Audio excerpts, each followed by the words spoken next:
So project name వచ్చేసి journey through web అంట. So మనకైతే మనం ఏదైనా ఒక వెబ్లో సెర్చ్ చేసినాం అనుకో అది ప్రాసెస్ ఎలా జరుగుతుంది అనేది ఈ ప్రాజెక్ట్ అనమాట. సో ఒకసారి మనకి ఎక్స్ప్లెయిన్ చేస్తారు. మనము ఎవ్రీ టైం గూగుల్ యూజ్ చేస్తాం కదా, గూగుల్కి కానీ క్రోమ్కి కానీ ఒక క్రాలింగ్ బాట్ ఉంటాయి, అంటే ఒక స్పైడర్స్ లాగా. ఏవైనా కొత్త వెబ్సైట్స్ వచ్చినప్పుడు వాటిలోని డేటాను రీడ్ చేసి అవి డేటాబేస్లో స్టోర్ చేస్తాయి. అండ్ ఎప్పుడైతే మనం ఇలా క్లిక్ చేస్తామో ఇక్కడ ఆటోఫిల్ జరుగుతుంది.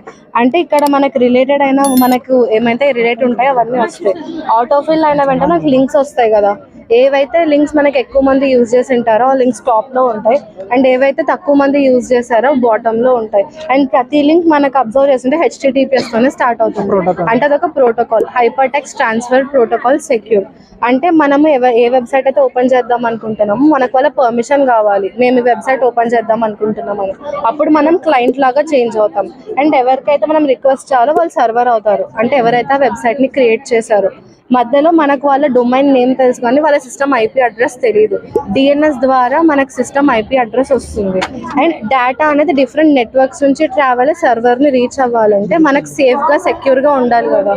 సో మధ్యలో డేటాని ఎన్క్రిప్ట్ అండ్ డిక్రిప్ట్ చేస్తాం, అంటే వాటిని ఇంకొక సైఫర్ టెక్స్ట్లోకి మార్చి ఎవరు గుర్తుపట్టినట్టు మీనింగ్లెస్ టెక్స్ట్లా పంపిస్తాం. మళ్ళీ సర్వర్ దగ్గరికి వెళ్ళగానే ఆ టెక్స్ట్ నార్మల్ టెక్స్ట్ అయిపోతుంది.